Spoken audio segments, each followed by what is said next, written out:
Mitzkaki, Mitzcuamachilia. La educación ha sido un tema controversial en la historia de nuestro país. Desde la época colonial, la Iglesia controlaba el sector educativo y durante mucho tiempo se enseñaba lengua, religión, valores y posteriormente el Estado enseñaba cultura cívica y valores nacionalistas. La intención de la Iglesia era formar buenos cristianos con una educación académica de acuerdo a sus estándares. Los criollos, que eran la clase alta, eran quienes tenían acceso de manera exclusiva a la educación, mientras que los pueblos originarios contaban con otro tipo de educación. La enseñanza y temas eran de otro nivel. A lo largo de la historia de nuestro país, nos hemos percatado de que la enseñanza durante los tiempos de colonización significó una forma de control y dominación hacia los pueblos originarios, ya que estaban obligados a aprender, así como otras de sus costumbres, sus lenguas eran mal vistas. El español fue utilizado como una forma de opresión lingüística durante los tiempos coloniales, para reafirmar así el poder colonial, lo que posteriormente llevó a ser un tema de discriminación, olvido y pérdida de varias lenguas originarias.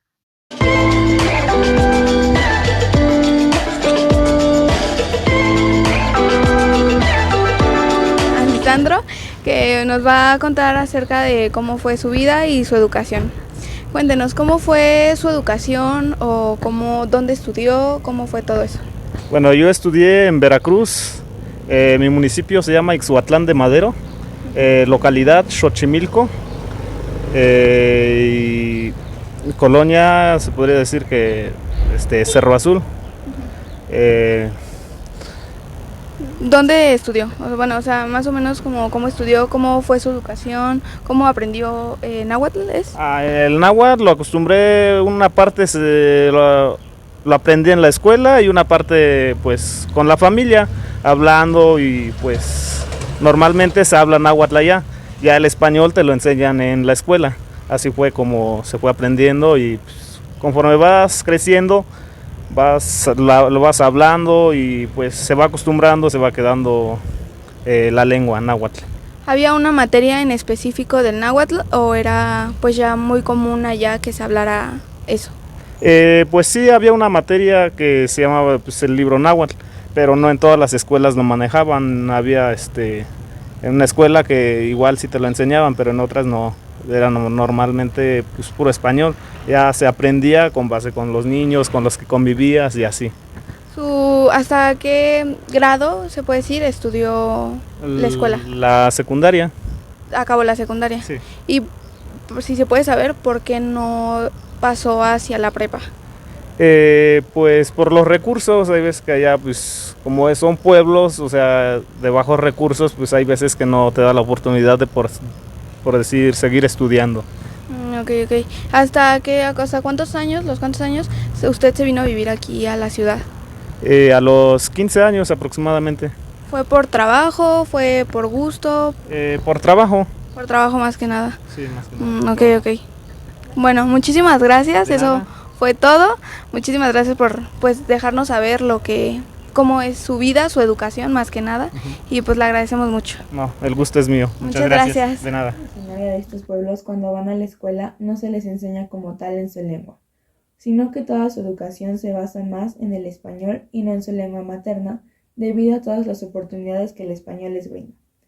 Su lengua materna solo se habla entre familia, lo que limita el aprendizaje y la extensión de la enseñanza de las visiones de estos pueblos. Sin embargo, la falta de recursos y apoyos dentro de estas comunidades genera la necesidad de emigrar a las ciudades más cercanas, a veces con el objetivo de poder alcanzar mayores grados de educación. Pero también por esta misma falta de recursos, estas personas buscan mejores fuentes de empleo, obligándolos a dejar su educación en niveles básicos, lo que convierte al español en una herramienta fundamental para comunicarse con las personas, ya que es predominante en estas ciudades. Esto provoca la exacerbación sobre la pérdida de identidad cultural y lingüística.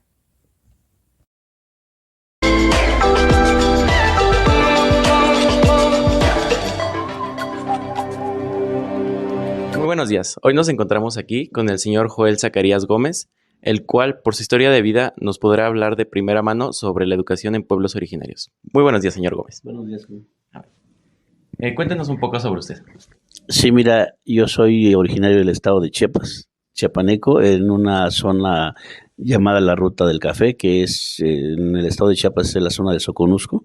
Es una zona totalmente en producción de café. De allá radiqué, bueno, allá nací, en frontera casi con Guatemala. ¿En su comunidad se habla alguna lengua originaria? Sí, es una lengua que es el MAM, descendiente del maya, porque toda esa zona es zona maya, hasta Guatemala. Entonces, MAM significa ancestro, padre, abuelo, madre, ¿no? Es un respeto hacia los ancestros de esa época. ¿Y usted la habla? Eh, no, no, creo que ahí fue un tema por emigrar, porque realmente la situación en el estado de Chiapas, como nosotros vivíamos, era una situación complicado. O sea, venir de una familia campesina, éramos 10 hermanos, yo soy uno de los más chicos, entonces, pero siempre mi papá y mi mamá impulsándonos a conocer algo diferente. Tuvimos que emigrar a la ciudad, del rancho donde vivíamos, emigrar a una ciudad a 60 kilómetros. Allá fuimos a estudiar la secundaria, no teníamos pues, secundaria en la zona. Y de ahí pues empezar a buscar otras alternativas para tener una mejor vida, ¿no? Un mejor futuro. O sea, así es. Ok. Entonces, por esta migración usted tuvo la necesidad de hablar español y por la misma razón no tuvo la misma necesidad en hablar en MAM, me imagino, ¿no? Sí, creo que fueron varios factores ahí, ¿no? Es bien importante esa parte porque en aquel tiempo lo que existe ahorita como el bullying es la discriminación social. Entonces, en ese tiempo nosotros éramos un poco discriminados. Bueno, sobre todo que nos vivió más fue mi papá. Entonces, lo que ellos intentaron siempre enseñarnos el español, más a mis hermanos, ¿no? Y eso nos obligó, o mi papá quería una mejor vida para nosotros y nos vimos obligados a aprender el español y bueno, salir y aprender otras cosas. De lo contrario, nos hubiéramos quedado ahí en provincia, en el rancho como tal, y no hubiésemos aprendido o superado la realidad que era una necesidad de hacerlo. ¿Cómo fue recibir educación? Usted en su pueblo, ¿hasta qué grados de estudio llegó? Y aquí en la ciudad, ¿a partir de qué grados empezó a estudiar y hasta dónde llegó? Ahí en el pueblo, en el rancho, estudié hasta sexto de primaria y de ahí tuve que emigrar a la ciudad para estudiar secundaria y preparatoria. Y estando en la ciudad de Tapachula, pues tuve que volver a emigrar para venirme a la ciudad y terminar la licenciatura aquí en la ciudad. Ese fue el tema de salir adelante, ¿no? De cierta forma la discriminación, que sí lo vivimos, nosotros también, pero fue algo también que nos hizo impulsar a salir adelante. O sea, y mamá y papá querían que nosotros fuéramos diferentes, que conociéramos otras cosas, ¿no? Y eso nos obligó a tener una vida mejor, ¿no? Y gracias a eso, pues estamos aquí. Pues sí, hay cosas que se perdieron porque pues a mí me hubiese gustado hablar el lenguaje MAM. O sea, hay sobrinos que todavía lo practican, ¿no? Que ellos se quedaron totalmente en el rancho y tuvieron esa oportunidad de interactuar con mis papás o con los abuelos y que sí lo saben manejar, lo saben hablar muy bien, ¿no? Pero bueno, mi situación fue emigrar y salir porque pues en la parte de la discriminación fue no obligado, pero sí en mente de que teníamos que sobresalir o tener otro nivel de vida totalmente diferente al campo. Claro.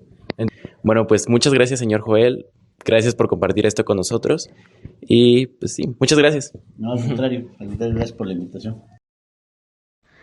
Podemos concluir que la preservación a las lenguas originarias no solo abre la apertura al diálogo, también es una ventana a otras formas ancestrales de ver la vida. Con las entrevistas ya realizadas pudimos darle voz a 2 personas que han vivido dentro del contexto de ser originario de un pueblo donde se habla alguna lengua nativa de México, narrando un poco esto de su día a día y cómo fue su travesía por la búsqueda de mejores oportunidades migrando de sus ciudades natales a la Ciudad de México.